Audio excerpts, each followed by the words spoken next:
Help us hit our first 1,000 subscribers. Your support drives us to create even more wonderful stories. Thanks for being part of our journey. The morning sunlight filtered through the kitchen blinds as Ethan poured himself a cup of coffee. Still half asleep, Marissa rushed down the stairs, her heels clicking against the hardwood floor. Dressed in a tailored navy suit she rarely wore, her suitcase sat by the door, and her face was lit up with a nervous sort of excitement. "I'll be back by Thursday," she said quickly, kissing him on the cheek. "Seattle's forecast says rain, so don't forget to put the cover on the grill." She gave him a fleeting smile, one that didn't quite reach her eyes. Ethan forced a chuckle. "You and your conferences. What is it this time, marketing analytics or leadership training?" "Something like that," she replied, already checking her phone. "Flight leaves in 2 hours. Gotta run. Love you." She didn't wait for a response before opening the door and wheeling her bag outside. Ethan stood still for a few seconds, the scent of her perfume lingering in the air longer than she did. He took a deep breath, pulled out his phone, and opened the app connected to the small, nearly invisible security camera he'd installed above the pantry shelf just days earlier. It had been a quiet, gnawing instinct. Marissa had been distant for weeks, maybe months. Late meetings, new clothes, smiles that felt rehearsed. Ethan never considered himself jealous, but this was different.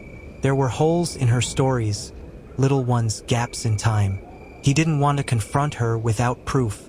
He didn't want to accuse. He wanted to be sure. He stared at the live feed, nothing unusual, just the silent hum of the empty kitchen. Still, his gut wouldn't let it go.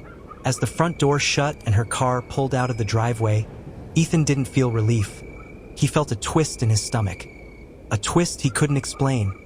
He had no idea that this business trip would be the beginning of the unraveling of everything he believed about his wife, his family, and even his own past. The first day without Marissa passed uneventfully. At least on the surface, Ethan took care of the usual. Work calls, laundry, helping Ava with her math homework. Yet something was off. He couldn't focus. Her absence didn't feel like a simple trip. It felt calculated, measured. That night, as he loaded the dishwasher, a thin white slip of paper fluttered out from under the microwave. He picked it up. It was a receipt from a boutique hotel in Monterey, not Seattle. The date, today, the charge, a 2-night stay in an ocean view suite. Ethan stared at the hotel name. His throat tightened. He walked over to the couch, receipt still trembling in his hand. Monterey was 5 hours south. Not north. Not Seattle. Not even close. He opened his laptop and pulled up Marissa's email account. He still knew her password. She had once trusted him with everything. It hadn't changed. She never thought he'd check. Nothing suspicious in her inbox. Just flight confirmations, Amazon orders, but in the sent folder, Ethan found an email titled Room Service Confirmation, addressed to someone named Ty. "I'll be there at 6. Don't forget the wine. And don't wear that horrible gray shirt again. You know, the one, can't wait to see you." Ethan read it again and again, his vision blurred, but not from tears, from fury. The cold, calculated casualness in her tone crushed his chest like a steel weight. She wasn't just lying. She wasn't just cheating. She was comfortable doing it, familiar. Like this had been going on for a while. Ava called from upstairs, asking for a bedtime story. Ethan's voice cracked as he responded, "Be there in a minute, sweetheart." He wiped his face and carefully placed the receipt back where he found it, right next to his heart, which was now beginning to break, piece by piece. Ethan couldn't sleep. It was 2 in the morning. Ava was long asleep, wrapped in her pink unicorn blanket, and he was sitting in the kitchen with headphones in his ears, staring at the screen. He felt like his brain was on fire with thoughts. He logged into Marissa's account again, this time in the cloud-synchronized voice messages. There were a lot of them, more than he had expected. He opened the first one with bated breath. Her voice was cheerful, light, the same tone she used to use when they first started dating. "Hey Ty, just checked in. Room smells like vanilla and sin. Wish you were here already. Oh wait, You will be in 20 minutes. Ethan pressed pause. His hands were shaking. He felt physically ill. Next message. I told Ethan it was a conference. He totally bought it, poor guy. He still thinks I'm at some boring hotel with a bunch of HR reps. Honestly, I don't know how much longer I can do this double life thing. But I don't want to leave until the money's moved. What money? He thought, gulping for air like a fish out of water. The next few messages got even worse. There were kisses, laughter, jokes about how naive and kind Ethan would never suspect anything. How Ava would heal fine after a little stress. This was no longer just a betrayal. This was a conspiracy. His fingers clenched into a fist. He realized that she had not only deceived him, she was preparing an exit, a complete one with Ava, and with his money. Ethan closed his laptop. Something crunched in his heart. He got up and quietly went to his daughter's room. He watched her sleep, peacefully, serenely, and at that moment he made a promise. He would not let Marissa ruin their lives. The next morning, Ethan moved like a ghost through the house. His eyes were hollow from the night before, and every noise seemed distant, like he was underwater. Ava was already up, sitting at the dining table with a box of colored pencils, humming to herself as she drew. "Morning, Dad," she chirped, not noticing the tremble in his hands as he poured himself a cup of coffee. He gave her a tired smile. "What are you drawing, sweetie?" She turned the page toward him. It was a picture of their house. The sun shone above it, and two stick figures stood side by side in front of the door. A taller one with brown hair, and a smaller one with yellow pigtails. But something was off, way off. There was a third figure, standing far to the side, crossed out, with red scribbles through its face. Ethan stared. "Who's that?" he asked gently, though he already knew. Ava's smile faded a little. She lowered her voice, almost whispering, "That's Mommy. Why did you cross her out, honey?" She shrugged. She said she would come to my ballet show. But she didn't, again. So I decided I don't want her in the drawing anymore. Ethan felt something twist inside him. His daughter wasn't angry. She was resigned. As if this pain had happened so many times she'd simply adapted to it. Like a child growing up in a noisy city learns to sleep through sirens. He kneeled beside her and gently brushed her hair behind her ear. "You didn't do anything wrong. Ava, Mommy's making bad choices." "But that has nothing to do with you?" Ava just nodded, not quite understanding, but accepting his words. Ethan sat there for a moment longer, then slowly stood up. He glanced at the picture again, and something hardened in his chest. This wasn't just betrayal anymore. It was abandonment. He had to act, not out of revenge, but to protect Ava, her future, her heart, her sense of safety, whatever Marissa was planning. He had to get ahead of it, because the moment a child starts erasing a parent from their drawings, that parent has already lost. Later that day, Ethan couldn't shake the feeling that something was deeply wrong, beyond just betrayal or heartbreak. He sat at his desk with his laptop open, trying to distract himself with emails, budget sheets, anything, but the gnawing suspicion wouldn't let go. On a whim, he logged into the joint savings account he and Marissa had created when Ava was born. The one they'd both agreed would only be touched for emergencies or Ava's future. His fingers paused as he typed in the login details. The password had been changed. A cold ripple of anxiety crept down his spine.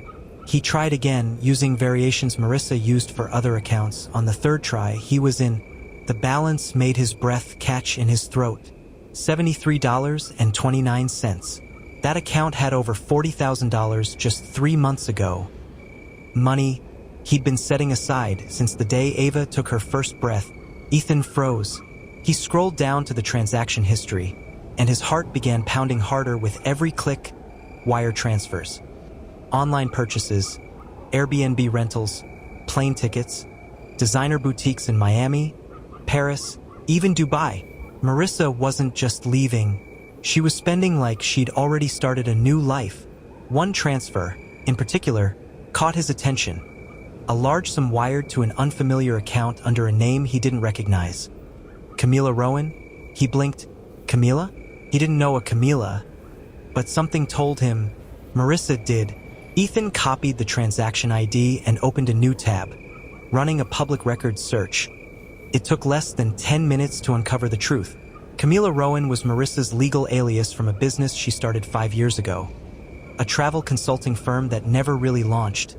She kept the account open, probably forgot about it, or maybe she hadn't. Maybe she kept it hidden for exactly this kind of moment. He leaned back in his chair, staring at the ceiling, piecing it all together. She'd been planning this. She didn't just wake up one day and decide to leave. She had mapped it out. Slowly, methodically, draining their funds under the radar, transferring money into accounts under different names, preparing her exit like a thief escaping under moonlight. The betrayal deepened, cutting into bone now. Ethan wasn't just a man scorned. He was a father being robbed, of trust, of security, of his daughter's future. His jaw clenched. He opened a new browser tab. If Marissa wanted to play dirty, he could too. This wasn't about getting back at her anymore. It was about making sure she couldn't hurt Ava again. Ever. That evening, the house was unusually quiet. Ethan sat at the kitchen table, the blue glow of his laptop reflecting off his glasses. The money was gone. The evidence was clear. But now came the question that gnawed at him more than the betrayal. Why Ava hadn't said anything. She had to know something. She was smart. Too smart for her own good sometimes. And lately, her silence had felt less like peace and more like strategy. Ava, he called softly, peering toward her room. Can we talk for a minute? There was a pause. Then the sound of slow footsteps. She appeared at the edge of the doorway, clutching a sketchbook to her chest, her eyes. Those same steel gray ones she'd inherited from Marissa. Looked tired, wary. Ethan forced a calm smile. Hey, I wanted to ask you something. She nodded slowly but said nothing. Did Mom ever talk to you about leaving? He asked. His voice was gentle, but his chest felt like it was going to cave in. Ava blinked. No, she whispered, barely audible. She just said she had to go do something important. For work. Ethan leaned forward. Ava, do you believe her? Ava looked down at her sketchbook. Her little fingers gripped the edge tighter. I don't know, she said finally. But she was acting weird. She smiled a lot. But it wasn't real. It was like she was pretending. Ethan swallowed hard. His 8-year-old daughter understood more than he thought. What else? He pressed softer now. Did she ever say where she was going? Or who she was talking to? Ava hesitated. Then, slowly, she walked over and sat across from him. She opened her sketchbook. Not to a drawing, but to a page filled with scribbled names, times, and locations. Ethan stared. What's this? I heard her on the phone a few times. Ava murmured. I didn't want to eavesdrop, but she wasn't being careful. I wrote it down in case something bad happened. Ethan's breath caught. Sweetheart, why didn't you show me this earlier? She shrugged. I thought maybe you already knew, or maybe you didn't want to. Her words sliced through him. She had seen his denial, his hesitation, his blind trust in someone who had already started burning the bridge. I'm sorry, he whispered. I should have protected you better. Ava didn't respond, but her small hand reached across the table and rested on his. She didn't need to say anything. That gesture said enough. Ethan glanced down at the notes. One name stood out. A new one. Kendra Dash, the same name that appeared in one of the hidden account transactions under consulting services. He looked back at Ava. You just gave me something very important, he said, and I promise, no matter what happens next, I won't let her take anything else from us. Ava nodded, and for the first time in days, she smiled. But behind that smile, Ethan saw something else. She knew more, and she was waiting for him to figure out just how much. Ethan didn't sleep that night. He sat in the living room long after Ava had gone to bed, her sketchbook still open beside him. The name Kendra stared back at him, circled twice in blue crayon like a silent warning. It wasn't a name he recognized from Marissa's usual circles. Not a friend, not family. It felt foreign, dangerous. He grabbed his laptop, his fingers trembling slightly as he typed Kendra, and the partial phone number Ava had written beside the name. Nothing came up at first. But then, a LinkedIn profile, Kendra Holloway, Private Asset Recovery Miami, Florida, Asset Recovery? Ethan narrowed his eyes. He clicked deeper. Her profile was vague, no connections. No credentials listed, but one thing stood out. An old article linked under media. A lawsuit involving stolen offshore assets, a closed court case, and a settlement that mysteriously disappeared. He sat back in his chair, rubbing his eyes. Was Marissa trying to move money with this woman? Or had she been manipulated herself? Suddenly, a noise came from the hallway. He looked up and saw Ava standing there again. "Can't sleep?" he asked softly. She shook her head, her hair messy and falling over her face. "Neither can you." He tried to smile, but it didn't reach his eyes. "You're right." She padded over quietly and climbed into the armchair across from him, curling her legs beneath her. "Did you find her, Kendra?" he asked. Ava nodded. "Maybe. I think she helped your mom move the money, but I don't know why or how far this goes." Ava looked down, then hesitantly spoke. "There's something I didn't write in the notebook." Ethan's heart skipped. "She told someone on the phone?" Ava said slowly. "That once everything's done, she'd be gone, like, really gone, new name, new place, like disappearing forever." Ethan felt like the room spun slightly. "She said she wouldn't even keep her phone. She told the woman, I think it was Kendra, that no one would be able to follow the trail." He exhaled shakily. "Ava, why didn't you tell me this sooner?" Her eyes filled with something like guilt. "Because I didn't want you to think she was a monster." Ethan swallowed hard. The pain in his daughter's voice was sharper than anything else. That innocent hope, still flickering in Ava's heart, that maybe, somehow, her mom wasn't really doing this to hurt them. He stood and crossed the room, kneeling beside her. "You're not wrong for hoping," he whispered, "but we have to protect each other now, okay? That means no more secrets." Ava nodded, "Okay." He glanced back at the screen. Kendra, Miami. Disappearing, his jaw tightened. If Marissa was planning to vanish with their entire life savings, he wasn't going to let her. She may have left him in the dark. But now he had a flashlight, and her daughter was the one who'd turned it on. Ethan booked the flight before the sun came up. He knew it was reckless. He had no real plan, no concrete proof, just a name and a daughter's notebook filled with innocent crayon observations that were turning out to be anything but innocent. But he couldn't sit still anymore. Not when Marissa might be on the verge of disappearing forever. Ava was staying with Ethan's sister, Claire. She didn't ask questions. One look at Ethan's face when he dropped Ava off was enough. "Find her," Claire said, gripping his arm. "Just don't lose yourself in the process." The flight to Miami felt endless. Ethan stared out the window, trying not to drown in the memories. The laughter, the birthdays, the quiet nights with Marissa watching bad movies and eating frozen pizza. It all felt like someone else's life now, someone naive. By the time he landed, the Florida heat hit him like a wave, but it wasn't the temperature that made his skin crawl. It was the feeling that he was being watched, or worse, expected. He checked into a cheap hotel under a fake name. Then he opened his laptop and went back to the same profile. Kendra Holloway. There was no listed office, no phone number, but after hours of digital digging, he found a pattern, one obscure client after another, all transferring large sums through shell companies, one common address tied to them all. A private office building in Brickell, Suite 1404. He didn't hesitate.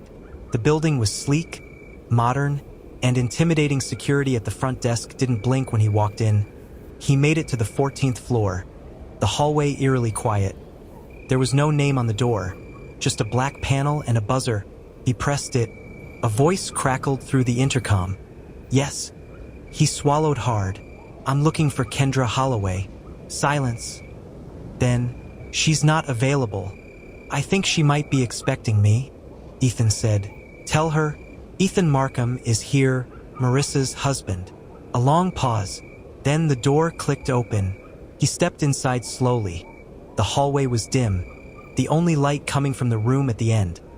A woman stood there, arms crossed, mid-40s, sharp eyes, black blazer. Poised, unreadable. Definitely Kendra. You shouldn't be here, she said flatly. Neither should Marissa, Ethan replied. Her lip twitched, barely a smirk. What do you want? I want to know why my daughter had your name in her notebook. Ethan said, I want to know where my wife is, and I want to know what exactly you helped her do. Kendra walked to a sleek table, poured herself a glass of water and sat down. You came all this way for answers. I came all this way for the truth. She looked at him for a long moment, then tapped her nails against the glass. You're not going to like it, she said quietly. I don't care, Ethan replied. Tell me anyway. Kendra exhaled slowly. Marissa wanted out. Not just out of the marriage, out of her entire life. She said she was tired of being someone's wife, someone's mother, someone's shadow. She wanted freedom, and she had the money to buy it. Ethan's stomach twisted. She emptied our account. She didn't just empty it, Kendra said. She moved it, cleaned it, converted it. Your college fund? It's now spread across 6 countries, tied to fake charities and ghost companies. She planned this for months, and I helped her, because that's what I do. You destroy families? Kendra didn't flinch. I protect women who want to disappear. I don't ask questions. I don't take sides. Ethan's voice cracked. She left her daughter. For the first time, Kendra looked away. That, she said quietly, was never part of the plan. Ethan leaned forward. Where is she? I don't know, Kendra said. Once the transfers were complete, she was supposed to call. She never did. Ethan's heart pounded. You're lying. I'm not, she snapped. I don't care about your marriage, Mr. Markham, but I do care when a client goes dark after moving $500,000 through my hands. He stood there, fists clenched.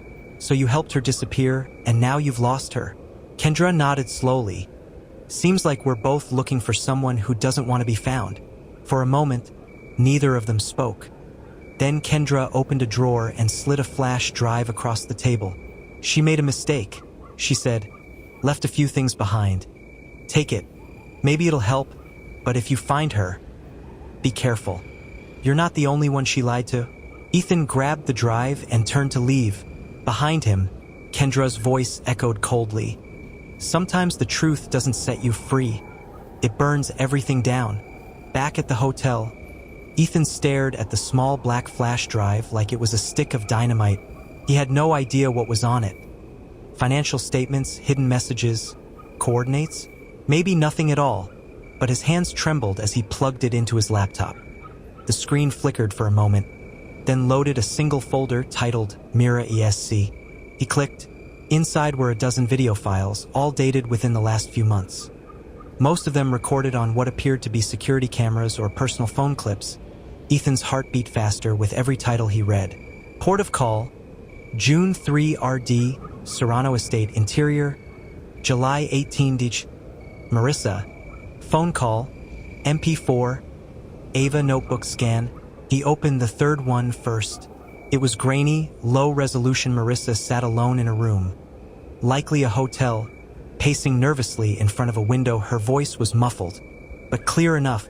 No, I said no contact with Ethan ever. You promised. Dash. She paused, listening. Then her voice softened. I'm not doing this for me. I'm doing this for her. You said Ava would be safe if I stayed quiet. Dash. I've held up my end. Now you hold up yours. Dash. The screen froze. Ethan stared at it, confused and shaking. What the hell did she mean? Was someone threatening her? Using Ava as leverage? His mind raced, desperate to understand. He opened the next file. It was a screen recording of a chat log. A long one. Marissa's name appeared next to an unknown user labeled Dane 404. No profile photo, just endless lines of text. Marissa, I don't want to run any more Dante 404. Then don't. But you know what happens if this leaks. Marissa. You told me it would be quick, quiet, that Ethan would never get involved. Dante 404. He wasn't supposed to. Your mistake was Ava. Ethan's breath caught in his throat. He scrolled further. The conversation hinted at something darker than just money laundering or emotional escape.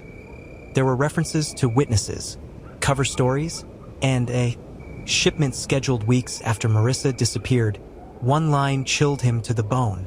Dante 404, once it's done, no one will ever look for you again. Ava will have a new name, new history. Ethan slammed his laptop shut. This wasn't just about money anymore. This was a disappearance with purpose. A full erasure. His wife hadn't just run away. She had helped orchestrate something massive, and now, it seemed, someone had turned on her. He sat on the edge of the bed, head in his hands. How much had she lied about? Had she really ever planned to take Ava with her? Was she even still alive? His phone buzzed, jarring him back to reality. A text from a number he didn't recognize. You shouldn't have talked to Kendra. Stop digging dash. Ethan's skin crawled. He stood up, pacing, thinking, panic crawling beneath his ribs. They were watching. Somehow, someone knew where he was. Maybe even what he'd just seen. He yanked the flash drive from his laptop and shoved it into his pocket. Before he could even decide whether to pack his things or run for the door, the hotel phone rang. Not his cell, the landline. He froze. It rang again and again 3 times for 5. Finally, on the 6th ring, he picked it up. No one spoke, just the faint sound of breathing on the other end. Then a whisper. She's running again. Click. The line went dead. Ethan didn't sleep that night. Every creak of the floorboards, every passing car outside the window, set his nerves on fire. The flash drive sat on the table in front of him, wrapped in a sock, like it could burn through the fabric at any moment. At dawn, the hotel hallway was eerily quiet, and the air felt heavy, as if even the building knew something was wrong. Ethan showered, dressed in black, and stuffed the flash drive into the inner pocket of his jacket. He wasn't sure why. He just knew he couldn't leave it behind. He needed answers, not whispers, not coded texts, real answers. There was only one person left who might know something. Griffin, a man Ethan hadn't spoken to in nearly 2 years. Griffin used to work with Marissa, back when she still claimed to be a consultant. But Ethan had always suspected there was more beneath Griffin's private security label. He pulled up Griffin's last known address from his old emails. An industrial part of the city Ethan hadn't visited in years, old warehouses, empty lots, forgotten streets. When he arrived, it looked exactly as he remembered. Dead silent. One warehouse in particular stood out.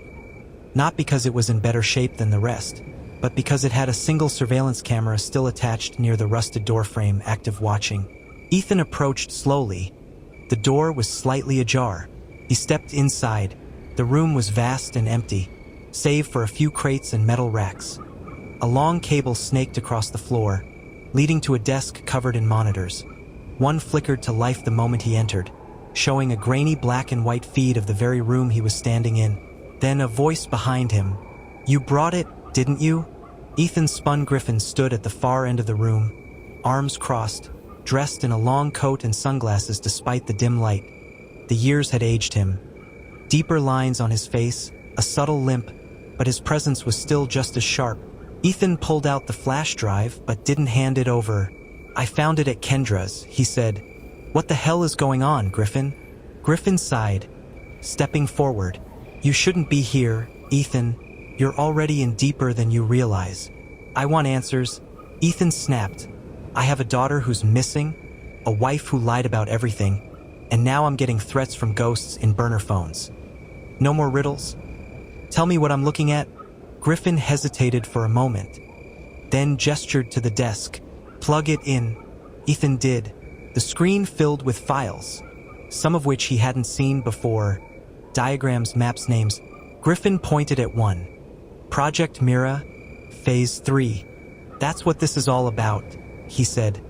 Marissa wasn't just running. She was escaping, or trying to... Escaping what? Ethan asked. Griffin exhaled slowly.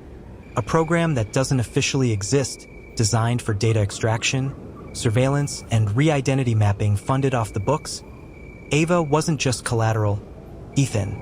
She was a target. Ethan's jaw tightened. You're saying they were going to use Ava for this? Griffin nodded. Not just use groom. They saw something in her pattern recognition, memory retention, emotional intuition beyond her age. She was the perfect candidate. Marissa tried to pull out the moment she realized it, but they don't let people walk away, ever. Ethan felt his knees go weak. He grabbed the edge of the table to steady himself. She knew, he whispered. Marissa knew all along. Griffin's eyes were tired. She tried to protect Ava in her own way, but when she ran, she took something else. Files, names, access logs. That flash drive? It's a kill switch insurance. Insurance from who? Before Griffin could answer, the building's power cut. Total darkness. A second later, the red glow of an emergency light blinked on. Griffin drew a weapon from his jacket. They found us. Ethan froze. Who? The response was simple. The same people who made Mira. And from outside the warehouse, footsteps began to echo. Slow, deliberate, and closing in. The footsteps outside grew louder. Measured, confident, echoing off the cracked pavement like the tick of a countdown clock. Griffin moved with eerie calmness. Flipping a switch under the desk's steel shutters began to close over the warehouse windows. A loud mechanical clank followed as the front door locked itself with a heavy groan. Emergency lockdown, he said, glancing at Ethan. It won't hold them forever, but it'll slow them down. Ethan's heart pounded. Who are they? Griffin didn't answer directly. Instead, he moved toward a concealed locker in the wall, entering a code. Inside were weapons, flares, and a duffel bag filled with hard drives and sealed envelopes. They're the part of the government that doesn't answer to anyone, Griffin finally said, officially. They're a think tank, unofficially. They rewrite people's lives. Ethan stared at him. You're telling me they brainwash people? Not in the way you think, Griffin said. They don't wipe minds. They replace realities. Insert new data into digital records, fabricate events, destroy history. Marissa got too close to the truth, and when she tried to disappear with it, they marked her as a leak. Ethan couldn't breathe for a second, and Ava, Griffin's jaw tightened. She's still a priority. They won't hurt her, not yet. But they will use her unless we stop them first. From above, a sharp creak sounded. Ethan glanced up. Someone was on the roof. Griffin grabbed a small earpiece and handed another to Ethan. Split up. You take the back hallway. There's a fire exit. Don't use it yet. Just hide and listen. If I say the word rewind, you run, understand? Griffin, I'm not leaving without. You will if you want to see your daughter again, he snapped, loading a pistol with swift, practiced movements. You're not a fighter, Ethan. You're the variable they didn't plan for use. That the back hallway was narrow and cold. Ethan's boots echoed against the concrete floor as he crept past rows of disused equipment. The deeper he went, the more his chest tightened. This wasn't just about finding Ava anymore. It was about understanding what he'd been dragged into, and how long Marissa had been fighting it alone. Suddenly, a gunshot cracked through the warehouse. Then another. Ethan's blood turned to ice. Griffin? He whispered into the earpiece. Static. Then, they're inside. Stay hidden. If they find you, they'll use you against her. Your leverage? Ethan, nothing more to them. Footsteps approached from the far end of the hallway. Heavy, coordinated, military. Ethan ducked into a storage room and held his breath through the slats of a broken cabinet. He saw two figures in black tactical gear sweep past. Weapons raised, no insignias, no badges, just silence and discipline. Then Ethan's earpiece crackled again. Rewind. He didn't think. He ran. Out the fire exit, down the alley, through a maze of forgotten streets until the warehouse disappeared behind him in a blur of fog and adrenaline. He didn't stop until his lungs gave out, and when he finally leaned against a rusted dumpster, gasping, he pulled the flash drive from his pocket. It was still warm, but now it felt like it held the weight of an entire war. And he knew Griffin might not have made it out. Ethan didn't sleep that night. He sat alone in a tiny motel room on the edge of town, the air conditioner rattling in the window, the worn comforter wrapped around his shoulders like a shield. The flash drive sat on the nightstand next to him, glowing faintly from the heat of the last few hours. His hands still trembled. He'd run for miles, but his mind had run farther, Was Griffin still alive? Was Ava still safe? Was Marissa still out there somewhere, watching this unfold from the shadows? His phone buzzed. Unknown number. He hesitated, then answered, "Hello?" A pause, then a whisper. "You were supposed to disappear." It wasn't Griffin. It wasn't Marissa. It was someone else. Someone Kamal measured. "You're endangering the program." The voice continued. "You have information you were never meant to see." Ethan's mouth went dry. "Who are you?" "I'm the rewrite," the voice said simply. "And if you don't comply, the next chapter of your life ends before it begins." The line went dead. Ethan stared at the phone like it was a bomb about to go off. Then he did the only thing that made sense. He grabbed the flash drive and left, not in a panic, with purpose. There was only one person left who might still be able to help. Marissa. She'd warned him once. She'd been watching. And if Griffin had truly trusted her, maybe she was already one step ahead. He made his way to a public library. A quiet one, old-fashioned, the kind with dusty books and a librarian who didn't ask questions. He plugged the drive into one of the ancient computers and opened the contents. What he saw changed everything. Hundreds of documents, recordings, names, time-stamped clips of conversations he never remembered having. A full psychological profile on Ava, even one on him. Everything about their lives had been mapped, studied, edited. The rewrite program wasn't just about deleting people. It was about crafting them, controlling perception. Ethan found a folder labeled Breach Protocol. Ava Holland. He clicked. Inside was a video, a grainy surveillance clip of Ava, barely recognizable. Standing in a white room, surrounded by people in lab coats, she wasn't scared. She looked trained. Subject 3 to 11 shows advanced cognitive patterns, phase 2 complete. Ethan's world fractured. Ava wasn't just being held. She was part of it, or maybe made for it.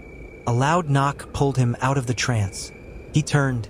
2 men in suits stood just inside the library's entrance, scanning the rows of computers like bloodhounds. No badges, no words, just a silent, synchronized movement toward him. Ethan yanked the flash drive out and bolted through the back door. His breath was ragged, his legs burned. But he ran not just for Ava, but for the truth. And in his chest, something shifted. This wasn't about rescue anymore. It was about exposure. The rewrite wasn't a rumor. It wasn't a theory. It was real. It was everywhere. And now he had proof. The last scene burned into his memory as he boarded a train heading west. Ava's face on that screen, her eyes meeting the camera, and the faintest trace of a smile. Not scared, not confused, but calm. Like Griffin, like Marissa, like she knew he'd be watching. As the train pulled away from the station, Ethan didn't look back, because the next chapter wasn't about the past. It was about who got to write the future.